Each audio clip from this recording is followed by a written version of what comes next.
अब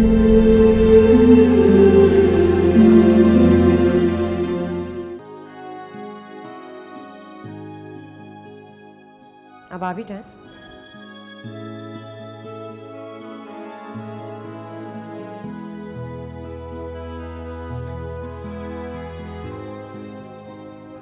मैमून, जरा देखो कि कितने शर्मा रहे हैं मेरे ब्रदर इन लॉ। मैं हूँ मारूफ जफर हयात गुराया। पहचाना नहीं? मैं तुम्हारी कजन हूँ। किसी जमाने में हमारे बीच मोहब्बत थी, मंगनी भी थी हमारी। तो क्या हुआ कि मंगनी नहीं रही? शादी नहीं हुई, सब रिश्ते टूट गए। लेकिन तुम रह गए, मैं रह, brother in law, sister in law.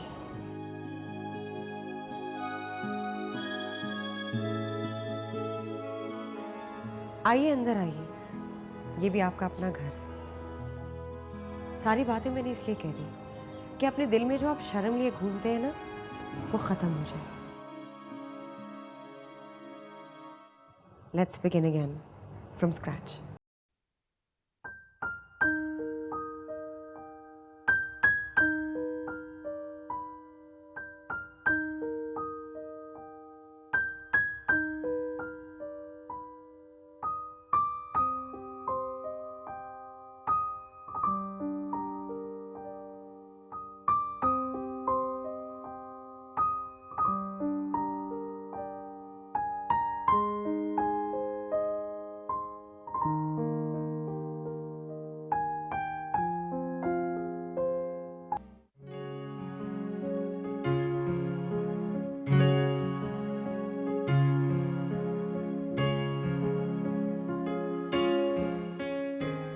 Hello.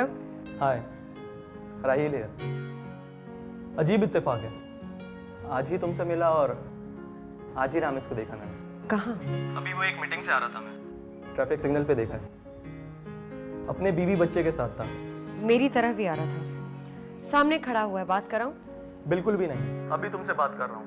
तुमसे बात करूंगा तो सुबह आ जाएगा ऑफिस ग्लास लेकर। वैसे ही मेरे ऑफिस में बहुत ग्लास हैं। Bye bye. बाय।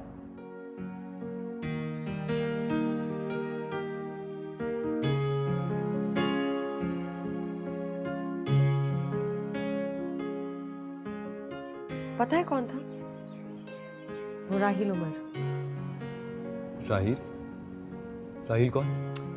अरे वही जिसके मुंह पर तुमने शीशे का ग्लास मारा था बचपन में, भूल गए? अब ये भी बताऊं कि क्यों मारा था? नहीं याद है मुझे। अपनी चिन्ह दिखा रहा था मुझे। ऑनेस्टली 4 टांके उसे लगे और अभी तक निशान है उनका। वो मिला कहाँ तुम्हें? अब तो मुझसे वो रोज मिला करेगा, बॉस है मेरा इसलिए। एक दफा उसने मुझे बहुत बड़ा शौक दिया। Can you believe it? मुझसे पूछने लगा कि मेरी और तुम्हारी क्या शादी नहीं हुई?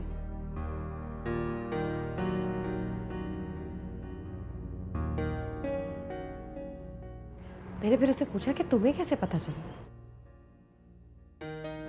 फिर वो कहने लगा कि तुम्हारी अगर उससे शादी हो जाती तो क्या वो नौकरी करने देता?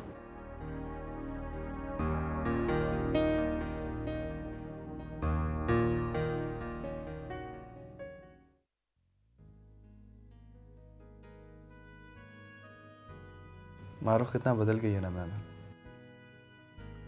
जीन्स पहनने लगी है, आराम से लोगों से फ़ोन पे बात कर लेती है और बात करते हुए यार भी कहती है। अब लंदन में पढ़ने का इतना नुकसान तो होगा ना। खैर यार कहना तो मुझे भी अच्छा नहीं लगा। अब जीन्स पहनने में क्या बुराई है?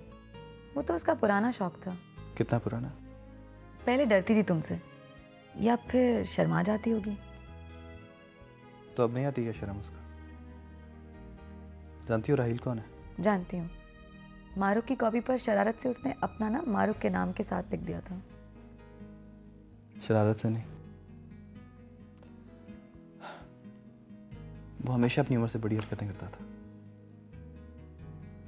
कमीना था एक नंबर का हमेशा से। छोड़ो ना, तुमने बदला तो ले लिया था ना उससे। और अब वो मुझसे बदला ले रहा है। क्या बात कर रहे हो रामेश? वो बॉस है उसका, कोई ऐरा गैरा तो है नहीं। और तुम्हें पता है, मारूफ बता रही थी कि छोटी सी उम्र में उसके प्रोफेशन में उसे लोग गुरु मानते हैं। उसे कहो वापस आ जाए। मैंने कहा था उसे, लेकिन अब वो इस घर में नहीं आना चाहती। मानना पड़ेगा उसे, खानदान की इज्जत का सवाल है। अच्छा नहीं लगता कि गुराया खानदान की लड़की एक अकेले फ्लैट में पड़ी हुई है सिर्फ इसलिए कि उसकी शादी उसकी मर्जी से नहीं हुई। अरे ऐसी कोई बात नहीं है रामेश, ना ही वो अकेली है, मामा है ना उसके साथ। तो वो भी तो अकेली है ना मेमन। फिर दिल की बात बताऊं तो मुझे बिल्कुल अच्छा नहीं लग रहा इस तरह हम दोनों का अकेले वहां रहना। ये बिल्कुल ठीक नहीं है। इसलिए प्लीज तुम उनसे जाके बात करो कि वो यहाँ आ जाए।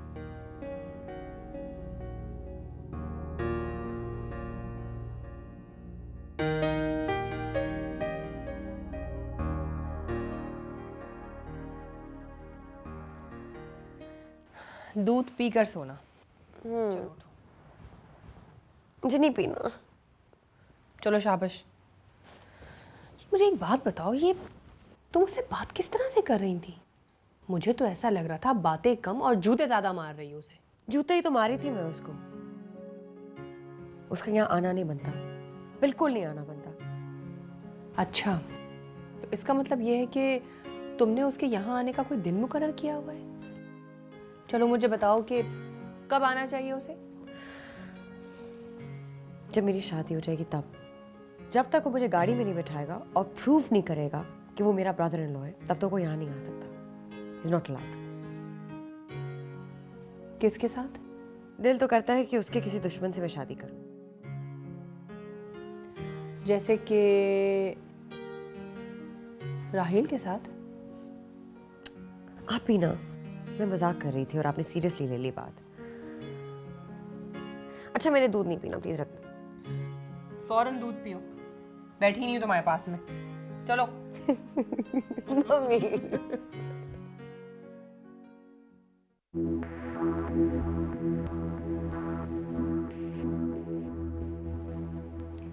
क्या हुआ? नाश्ता नहीं खा रहे? जल्दी जल्दी खाओ, देर भी हो रही है। तुम्हारे अकाउंट में 65 लाख रुपीस हैं। तो मुझे ज़रूरत है, सिर्फ 2 महीने की बात है, फिर तुम्हें वापस कर दूँगा।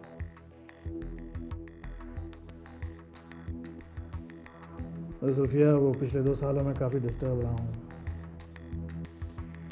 घर की मॉर्गेज की रिपेमेंट्स में प्रॉब्लम आ रही है और फैक्ट्री और स्टॉक पहले ही बैंकों के पास रखे हैं।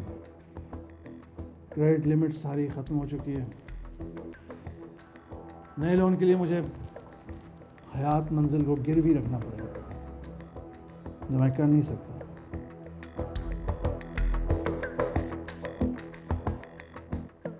फैक्ट्री में कैश फ्लो का प्रॉब्लम है। कुछ दिनों की बात है, फिर सब ठीक हो जाएगा। लेकिन उन पैसों में 40 लाख तो वो है जो आरिफ हसन ने मुझे दिए थे, वो भी मरती हुई मोहब्बत का तड़का समझकर। उन पैसों से चलाओगे अपनी factory? I don't think so. तुम मर जाओगे ज़फर हयात, लेकिन आरिफ हसन के दिए हुए पैसे अपने कारोबार में कभी नहीं लगाओगे। ये मैं सोचती हूँ, अब तुम पता नहीं क्या सोचते हो। इज्जत से अगर मजबूरी ज़्यादा है तो मैं 40 लाख का चेक काट कर तुम्हें दे देती हूँ। बाकी के 25 लाख नहीं दूंगी, ना ही देने की वजह बताऊंगी। अच्छा होगा कि तुम फिर कभी ना बताओ कि तुम्हें आरिफ हसन ने 40 लाख रुपए दिए। और अच्छा होगा फैक्ट्री चलाने के लिए तुम कभी ना सोचो मेरे अकाउंट में कितने पैसे हैं। Have a nice day, Mr. Silvernail.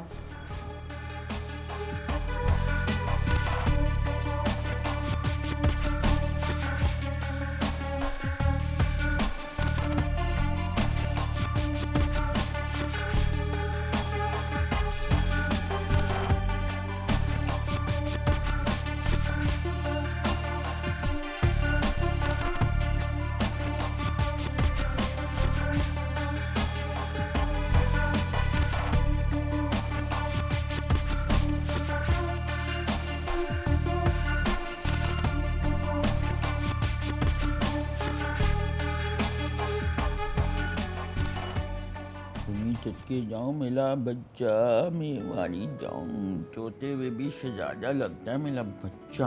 रात को काला के घर गए थे, हैं? मुझे बताया भी नहीं।